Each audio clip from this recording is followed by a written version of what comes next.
Welcome, everybody. I'm Anatol Lieven, Director of the Eurasia Programme here at the Quincy Institute for Responsible Statecraft. The Quincy, for those of you who don't know us, is a relatively new institute in Washington, devoted to the promotion of restraint in US foreign and security policy, and as far as it is realistically possible, the promotion of peace and cooperation between the major countries of the world. Before introducing today's speaker, I'd just like to flag a couple of webinars next week.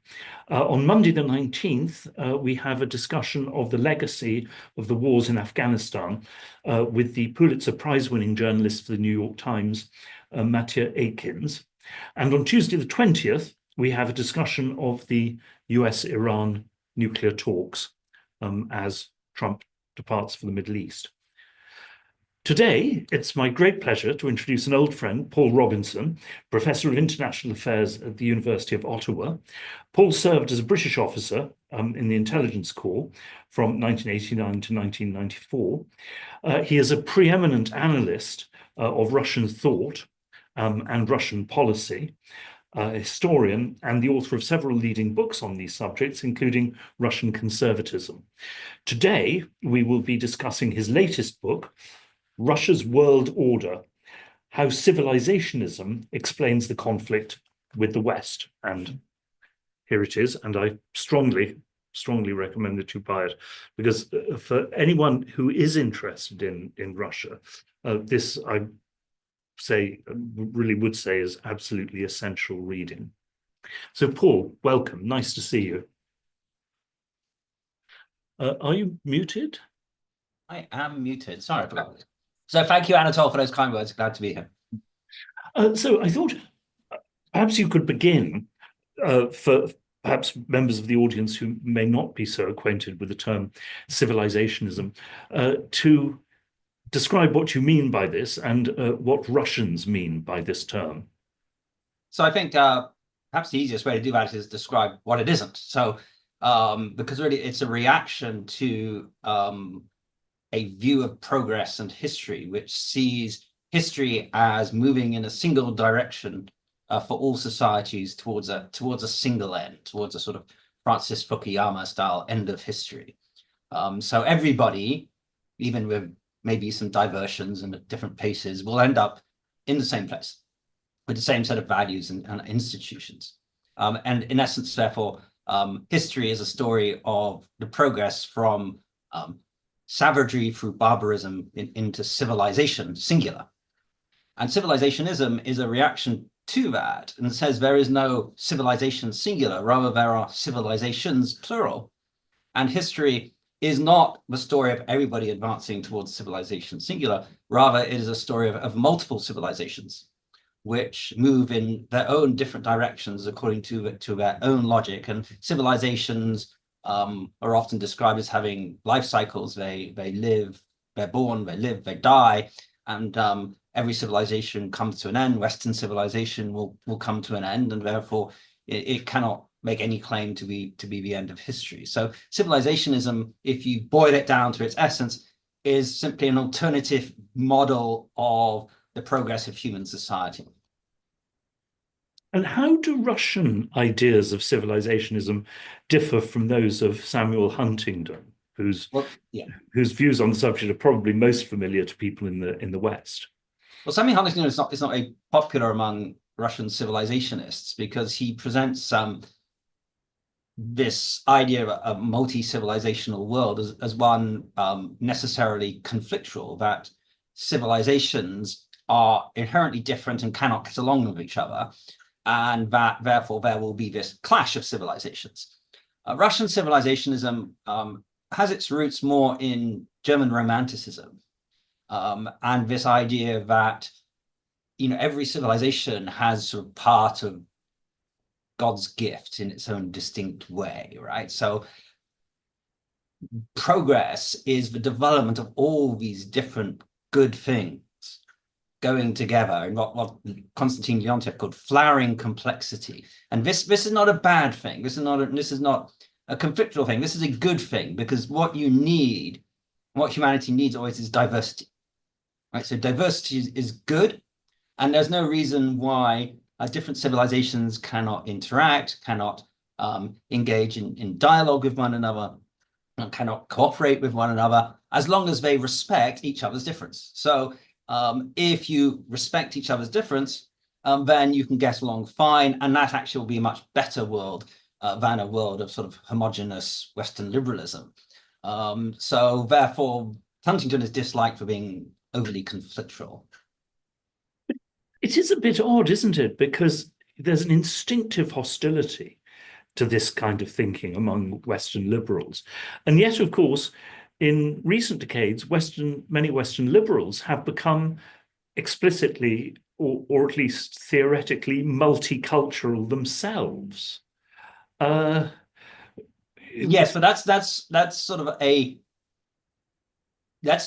diversity. So Western liberalism preaches diversity within society, but it doesn't preach diversity. It demands homogeneity between societies, right? So whereas civilizationism would tend to treat each civilization as homogeneous, but to demand a diversity between them.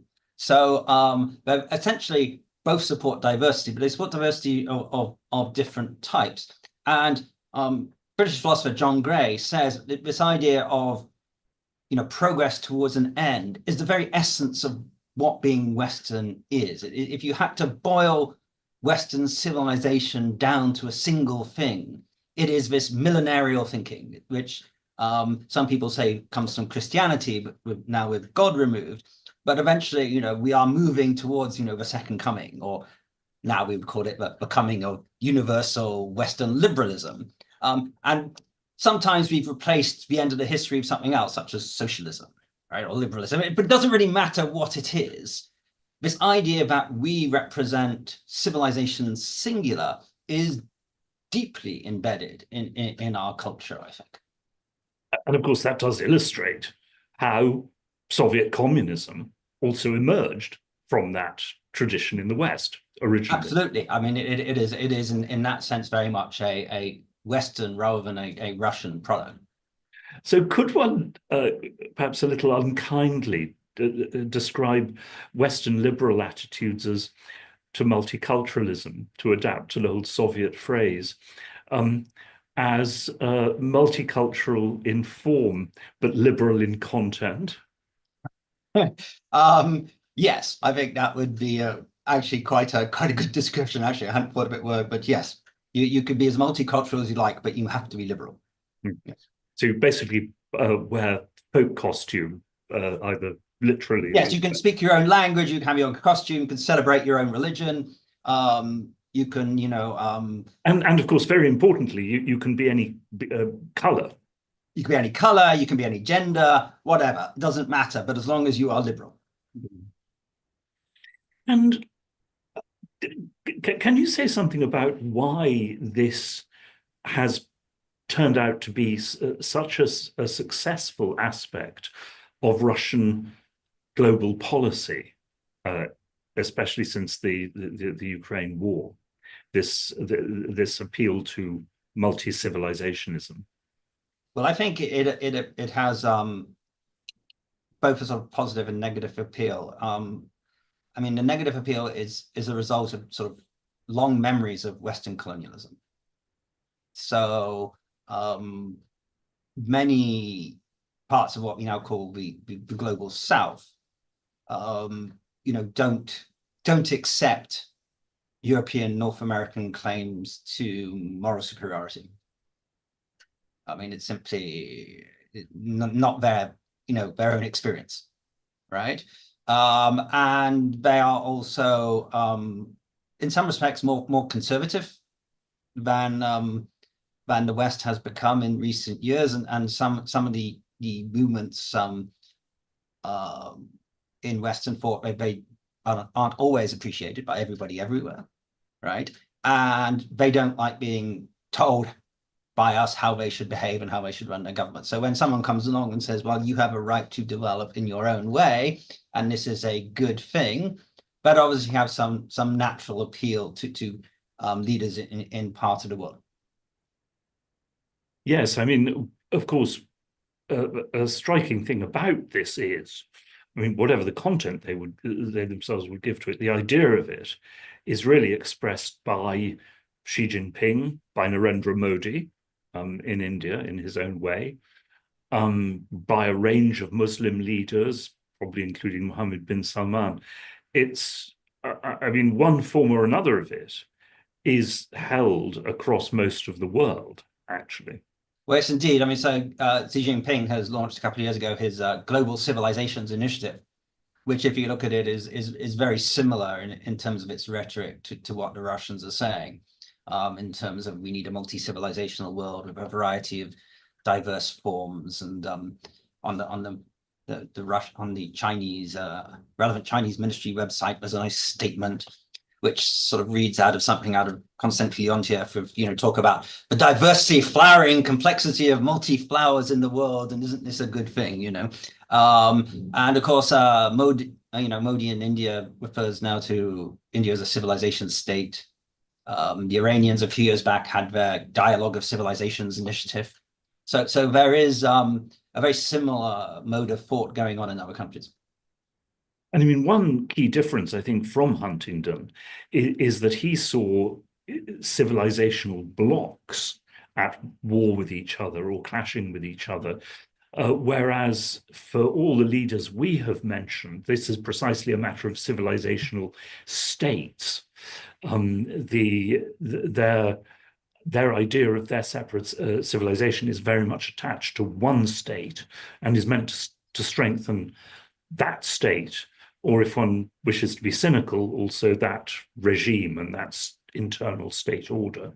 Yes, obviously, I mean, this can be used as a means of justifying why you have for instance, a dictatorial system, not a Western liberal democracy. And you just say, well, we have a right to our own civilizational development. So you can see it has some domestic political uses. In the case of Russia, Russia's defined itself as a state civilization, which is actually very interesting language. If you look at sort of the Indians, they're a civilization state, whereas Russia's a state civilization. It's actually slightly different. So a civilization state is a state built on a civilization, whereas Russia is a state civilization. So that means it's a civilization built on the state. So what the Russians are really saying by this is that the thing which makes Russia a civilization is the state. The single most important value is the state, because it's a multi-ethnic, multicultural, multi-linguistic, multi-confessional country, but we have the state, right? So this language is very, very, very state-centric, as you say. And that is certainly where Putin is coming from. Oh, absolutely, yes. Yeah. But your book brings out this amazing range of different Russian ideas of this over time, going back to the 19th century, all of which sort of feed into it to a degree, but which are very significantly different, and some of which I think Putin would still, even after the Ukraine war, regard as pretty loopy, right? Yeah. Well, so I mean, the Russian state sort of basically has boiled it down to that basic definition that I began with, and a lot of the sort of ideological baggage which goes with, say, Eurasianism, isn't really there, right? So in the book, I focus on, I mean, there are very many strands. I focus mainly on two, which are the Eurasianist strand and the isolationist strand. The isolationist strand is most famously associated with a guy called Vadim Tsimbirsky, and nowadays Boris Meziuev and others. And their view of this is Russia's basic problem is that it wants to be part of the West, right? And it's endlessly seeking recognition of its status by the West, and it's never going to get it. And it just causes conflict. And the best thing to do would be for Russia and the West to recognize each other as completely separate civilizations and separate each other completely and have nothing to do with each other. And then they wouldn't fight anymore. That's the sort of basic philosophy of it. The basic flaw of it is that the West won't allow that, because the West has this universalistic philosophy. The Eurasianist strand has many variations within it, some of which are much more confrontational than others. Obviously, the most famous of the modern neo-Eurasianists would be Dugin, who regards the West, or not particularly the West, really the Anglo-Saxons, as Satan, in essence. And the Russia must lead a polycultural, multi-civilizational struggle against what is essentially, he would say, a racist Western hegemony, because the rest is fundamentally racist, because it believes its ideas are best and it wants everybody else to copy them. And the only way that you can get out of it is by fighting back, basically. There are others who are, I think, much less confrontational, and would say, no, we shouldn't be fighting the West. We should be seeking the dialogue of civilizations, and so on. So there is multiplicity of strands there. So just because you believe in this basic idea of a multi-civilizational world order, doesn't mean that you agree with others who think the same, or that there's any real unity among this. Mm. And how have Putin and the Russian establishment shifted over time since he first came to power in their attitude to this? So when Putin first came to power, he very clearly described Russia as part of European civilization, right? And you can find various comments to this effect. It was really only, I think it was like 2007, that the first sort of suggestions of Russia being a distinct civilization began to creep into official rhetoric. There was some article written by Sergei Lavrov, I think in 2007, 2008, and the foreign policy concept of 2008 similarly mentioned this idea of a world of multiple civilizations, but it didn't sort of endorse it. It just sort of said it was a fact, that this is what things were. After Putin returned to the presidency in 2012, you begin to get more of a shift. But it's a very gradual one over about a decade. And the references to Russia being European still happen, but they happen less often, while references to Russia being a distinct civilization become more common. And clearly there's a struggle going on.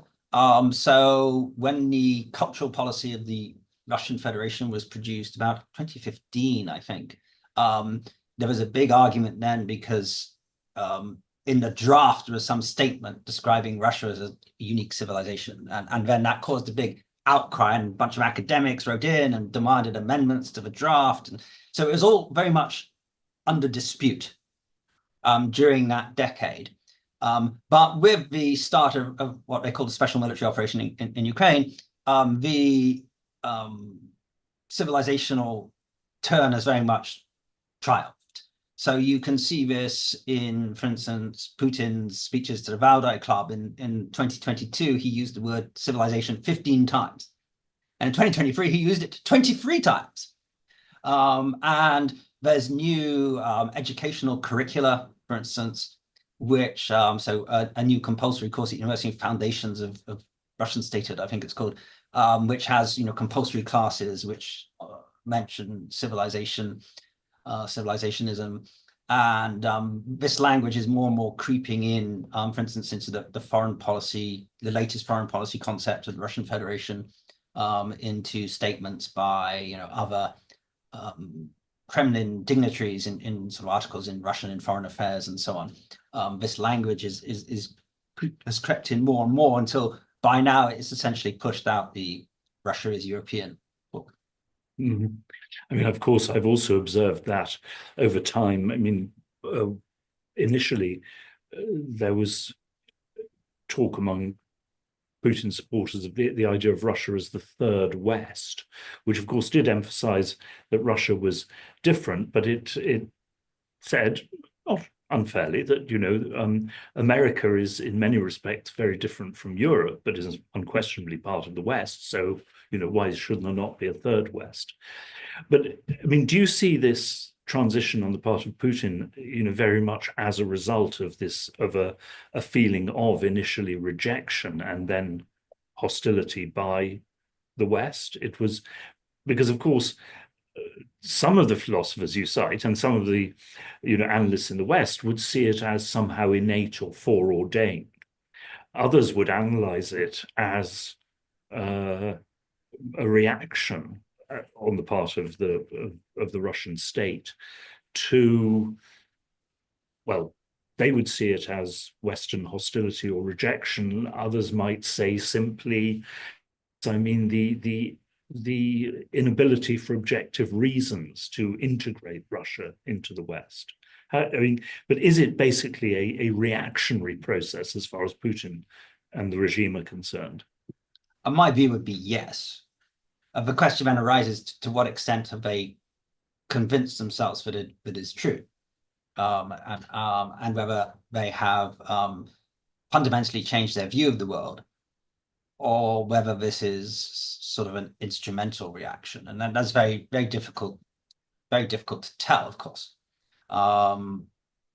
There's clearly, some efforts going on to decide, well, if we are distinct from the rest, well, how? Because that's a question they can't answer desperately well, because the foundations of Russian civilization have not been very well defined, right? But I do think it is fundamentally reactionary. It is a product of either rejection or objective criteria, which means integration into the West has proven to be impossible.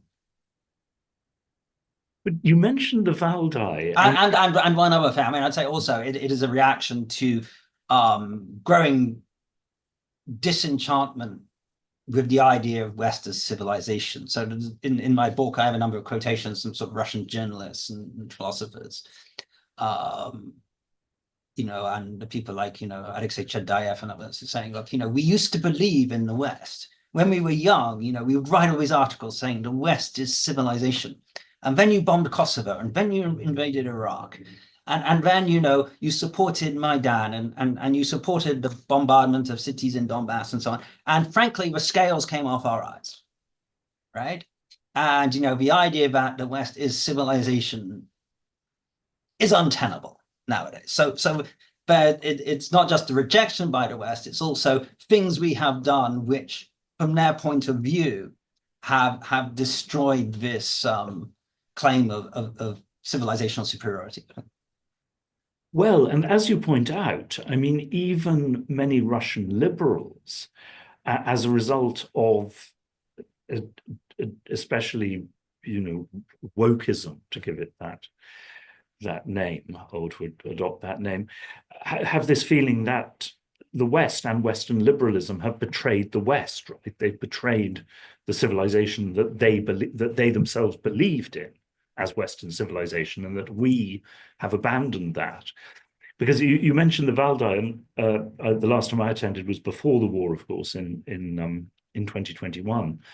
And at that Valdai meeting, Putin actually didn't talk so much about Ukraine, but he talked a huge amount about attacking, wokeism and what he said were these, crazy now Western liberal ideas which were disintegrating society and were against the family and so forth. And the American colleague I was sitting next to muttered to me, sounds as if he's running for the Republican nomination. Which, of course, does lead to the question of if there is going to be, or is in process, a major ideological shift in the West, away from at least the liberalism of the past decade or so.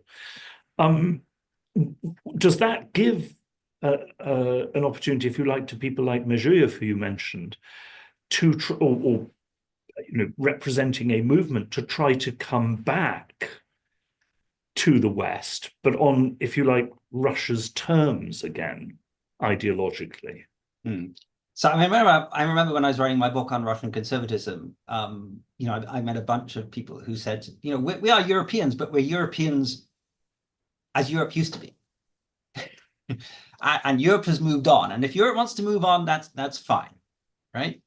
But we don't want to go there. And so we believe in European civilization as it was. You know, you're postmodern, we're modern. And I mean, I think someone like Majeur would said it's too late to move back because Europe has moved on, and it's not going back. And maybe you have the rise of the far right and so on, but it's probably an irreversible process, right? And therefore, we need to say goodbye. At the same time, in my conversations with Majeur, he would say, I don't think that our elites believe that. You know, our elites would go back if you gave them a chance, right? I mean, if the Europeans would just make a deal, right, which would allow Russia back in the club, they would forget all this civilizational different stuff and come running back to Davos and Courchevel and whatever at a drop of a hat. Now, which is true, has something happened which means it's gone and the two have parted ways forever? Or is there a chance of a return to Europe? I don't know. I'm not very confident of return to Europe because I have difficulty seeing the war in Ukraine ending in a way which would mean Europeans allowing Russia back in any way, shape, or form. And therefore, there will be a forced separation, as there was in the Cold War for 70 years or so, by which time the world's going to be a very, very, very different place. Well, indeed. And I mean, the two things that struck me were, I mean, one, on the right in the West, this idea that which echoes so much of what Russians have been saying for a long time, I mean, going back obviously to the 19th century, about essentially the sun setting on the West due to some combination of individualism, decadence, if you want to call it that. But then I was struck reading your quote from Solzhenitsyn's address after he was allowed to leave or kicked out of the Soviet Union, which of course horrified so many people in the West. But he also talked there about environmental threats and the exhaustion of, the idea of limitless progress. Well, now that is an idea so much shared among environmentalists and the environmentalist left, and, well, indeed, to a degree, anyone who worries about climate change. So, I mean, it would seem that some of the Russia, of course, I'm not suggesting for a single second that Russia is better at environmental issues than the West is, but it would seem that some of these Russian ideas are actually widely shared in the West, though under different names. I mean, when it comes to this feeling of the exhaustion of liberal progress, whether as seen from the right or from the left. Yes. I mean, Russians have been predicting the collapse of the West for 200 years, So in my book, there's a quote from Khomyakov's, poem where he talks of the West as the land of holy wonders, but now it's all finished. The West is done. The time of the East has arisen, which he wrote in 1840. So it's been a very slow decline, one might say. Predictions that we're going to disappear tomorrow need to be taken with some degree of a pinch of salt. As for commonalities, yes, there are. So there is definitely an environmentalist strand of the Russian civilizationists. You can read this, for instance, in Panarin's work, and he has this idea that which derives from Vernadsky and some of the cosmos, but like you need to be at one with the cosmos, right? And that Western liberalism is incapable of doing this, whereas Russia, due to its collective soul and its belief in the Jedinstvo, the all unity of everything, and cosmism, has this ability to. I mean, it's very romantic and rather nonsensical to my mind, but there are those ideas there which could feed into Western environmentalism.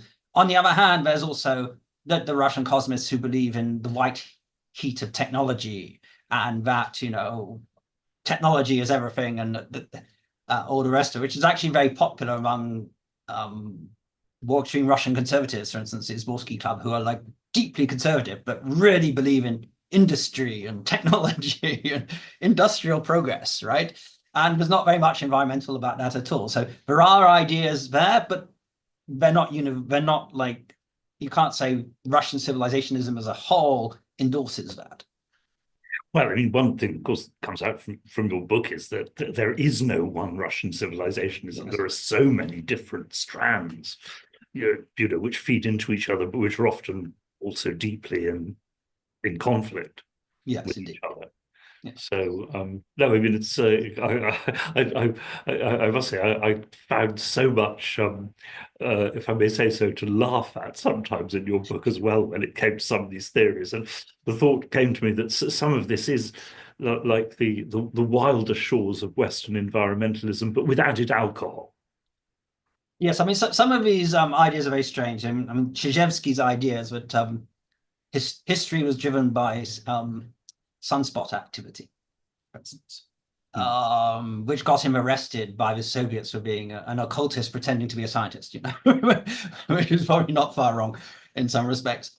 And then Gumilyov took that and added it to Toynbee's idea of a creative minority to create this idea that civilizations arose when this creative minority gained a boost of solar energy and turned into passionaries. It's all very, very strange.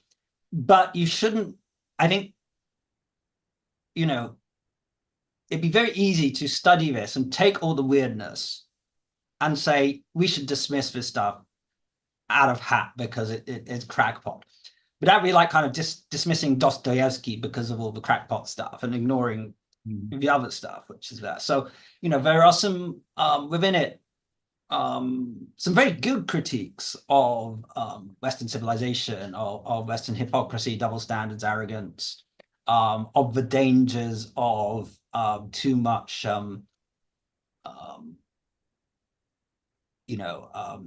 universal homogeneity.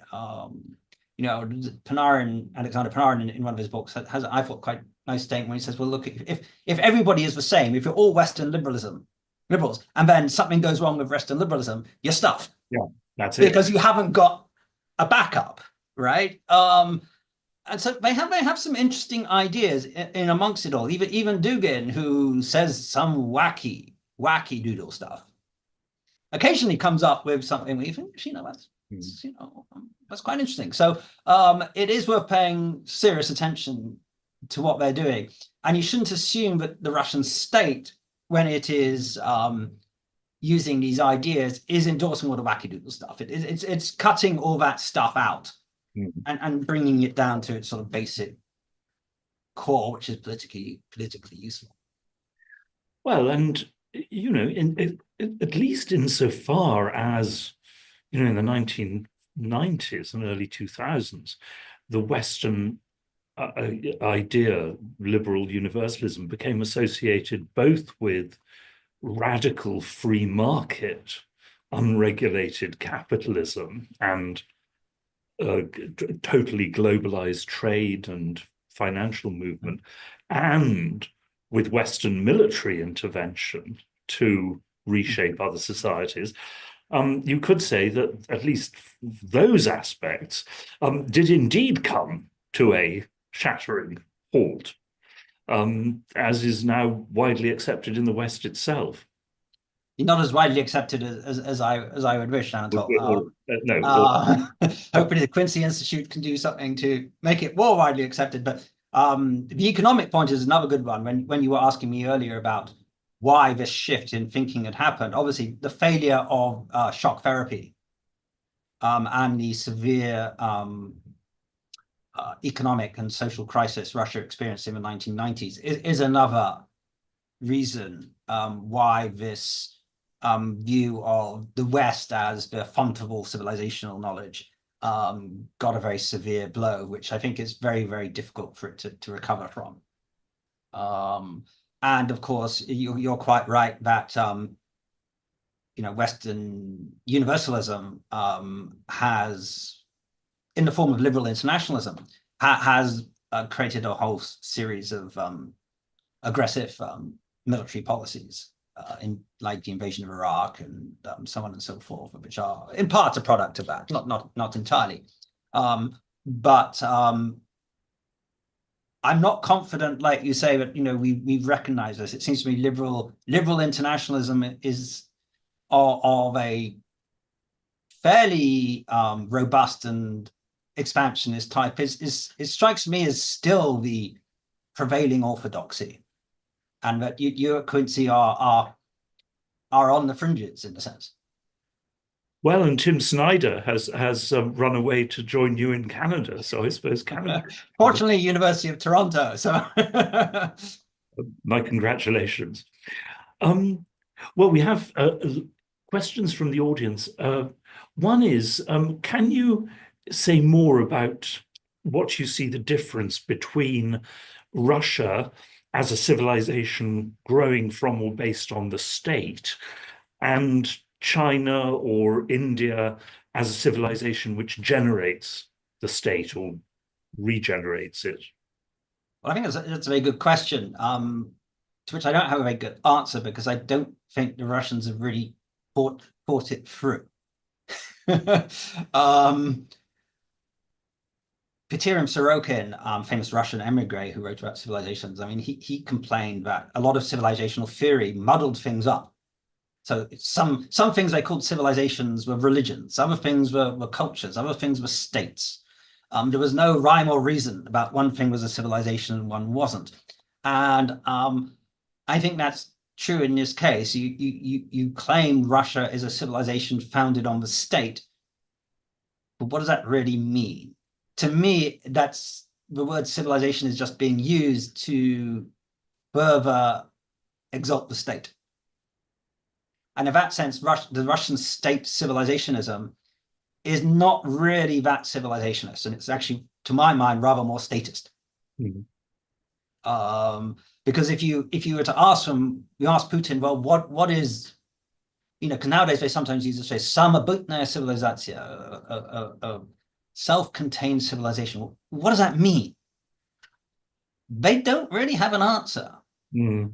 And there are people who are trying, and they'll come up with stuff, based on Slavophile theory about, it's the subordinate of the Russian people, or this, cosmist feeling of Syriadinstva or whatever, or the most often we believe in a powerful state. So it just sort of comes down to Karamzin, but with the state we are one and we survive and we prosper, right? Without the state, we fall apart. Whereas, of course, in the Chinese case, and the Indian case, when you talk about a civilization state, what they're saying is our state is founded on centuries, if not millennia, of common culture. So in the Indian case, it's you're saying this state is founded on Hinduism, in essence, right? And in China, you're saying, well, this state is founded upon millennia of Chinese history and tradition and culture, which the Russians can't do precisely because they have this sense of being this multi-ethnic, multicultural, whatever, and they can't say we are an orthodox civilization because they have, very many Muslims, for instance. And Putin is always very careful not to alienate the Muslims. Therein is a difference. It's much harder for Russia to claim its difference on the basis of culture or religion or anything of that sort. So it has to base it on the state. But what that really means, apart from institutions, is not very clear. Yeah, because after all, in India, for many centuries, there was not a state in the sense of an Indian state. Mm-hmm. That is an appeal back to something, as you say, much older, before the state. Yes. Question about, sorry, I'm just going through the list of questions. Does civilizationism, well, to put it another way, At heart, does civilizationism really recognize equality of civilizations? Or do people secretly always think that their one is best? So there have been accusations that civilizationism tends to favor larger states, right? Because they are the core around which this broader civilization is built, right? So if you would look at, say, in its most sort of crudest form, which would be sort of Simbirsky's geopolitics or something, then he describes civilization simply as a power block with a central state and other states orbiting around it, right? Yeah, and obviously that gives a certain degree of preference to that central state, which is the sort of forming block of the civilization. So the Russians get around this problem sort of, as I said, they can't really appeal to Russian or sort of orthodoxy, but they start talking about, well, and even Stalin did this, well, Russia is the core around which the state civilization is constructed. As indeed the national anthem says. Yeah, and the Soviet national anthem, the unbreakable union was built by Great Russia, whatever, words to that effect, right? So that does seem to give preference to some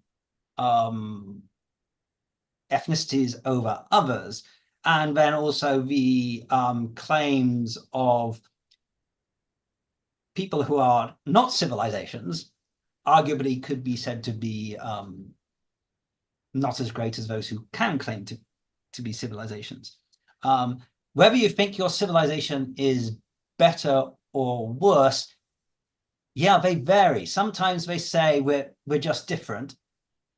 Other times, though, there's this Slavophile element of, well, actually, we've got things that they don't. But it tends to be sort of like we're better in some ways and worse in others. So we recognize that technologically, educationally, and so on, we're backward. But we still have this unity of spirit and this collectivism and religious faith, which you decadent imperialists and individualists, Westerners have lost, right? So we're worse in some respects, but we're better in others. Does that inevitably lead to a feeling that one of the reasons we're better is that we fight harder? Well, some would say that depends which strand of civilization is in. If you're on the isolationist strand, you'd say, no, we don't want to fight anybody. We just want to sit in island Russia and put up walls all around ourselves and go back to Muscovy. And the civilizationists regard, Peter the Great as a disaster. And it really, it was better if he'd never happened and we still were cut off in Muscovy and so on. And then they kind of like to go back to that with technology. Yes, that of course has always been the challenge, hasn't it? You can't go back to you can't simultaneously retire into a forest with a pot of honey and build a strong army and defenses, or at least maybe, well, not even if you're on an island these days, but certainly not if you're on the edge of a continent. Yes, so there's some very some problems with the isolationist point of view, one might say. Well, yes, not consistent. A question, can you say something about Putin's idea of the Russian world, or the Russian state's idea of the Russian world now, and how that fits into these ideas, and also how the Russian world idea differs from the idea of a greater Russia? Yes, so the idea of Russian world is slightly in contradiction to this idea of the state civilization, where the state is all that matters, because you're simultaneously appealing to this idea of some sort of culture which extends beyond your borders, right? So the Russian world is Russia plus, plus the people of Ukraine and parts of the population of the Baltic states and Kazakhstan, plus, Russian diasporas wherever they might be, all of whom are bearers of Russian culture. So this is, I think, somewhat in contradiction to the idea that what matters is the state. Okay. But often I think, with ideological formations, they're not always very thought through. And this certainly is not, how can I put it? It's not the Soviet Union, where there's a sort of strict ideology which must conform and which you desperately try and make homogenous, which of course then leads to all sorts of you become ideologues, essentially. I mean, the modern Russian state are not ideologues. Even if they believe in some of this to some extent, they are sufficiently flexible that they can come up with seemingly contradictory positions, and that's not necessarily a bad thing, because being an ideologue and being over consistency can be a bad thing too. Well, yes, indeed. Yeah. A question: how far is all this a matter of the intellectual elites, and how far does it permeate deeper into society, these sentiments and ideas? Right. Yes. I mean, I wouldn't say it's just a matter of intellectual elites. The state has actually been late in coming to this. Right? So opposition politicians were pushing this long before Putin. So Zhuganov and Zhirinovsky were pushing all these ideas 30 years ago, right? So Putin today sounds very like Zhuganov in the mid-1990s. These ideas have been fairly widespread for a while.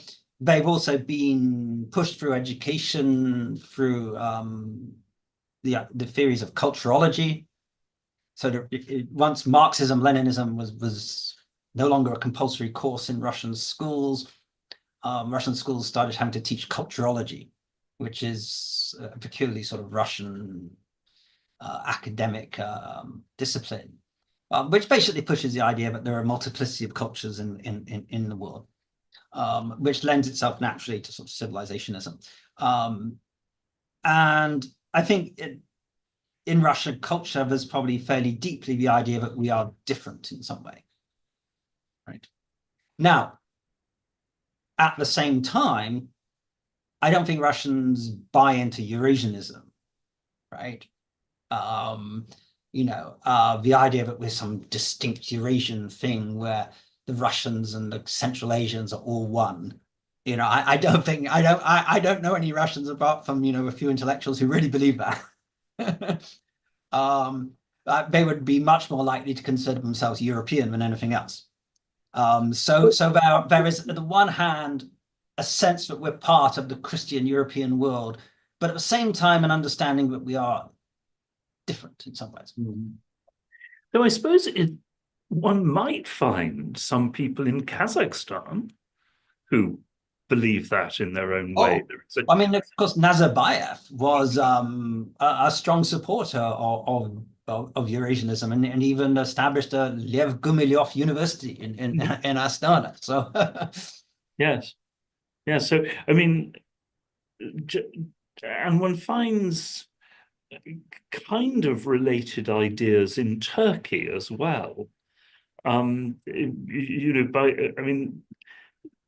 I suppose inevitably, places that do feel themselves partly European but are not, and especially since the European Union has now defined itself as Europe. If you're not in it, are you really European? Yes, well, I think Europe's created some problems here, because the way institutions have been built up post-Cold War, right? They are being built up in a way which is exclusive of certain nations, such as Turkey and Russia, right? And there does seem to be no way in for them. I mean, if you think of the actual process required to get into the European Union, it's not one I can see Turkey or Russia, or actually I say even Ukraine, actually successfully completing, right? Or Britain, possibly. Canada. Yeah. If Britain ever wanted to come back again. You have been, and NATO as well, right? So Russia's never going to be a member of NATO. It's never going to be a member of the EU. So therefore, if those are defined as Europe, you have essentially been told you are not European. Even if you want to be, you've been told you're not, right? And that's going to have some sort of effect, I believe, in the long term anyway. A question about the relationship of the Orthodox Church to all this, and to the state, and to these visions, and to Putin's idea of Russia. And also, if you could say something about this fascinating idea of the catechon. Yes. How that contributes to this. So the relationship between the Orthodox Church and all this is a complicated one, as is the relationship between the Orthodox Church and the state.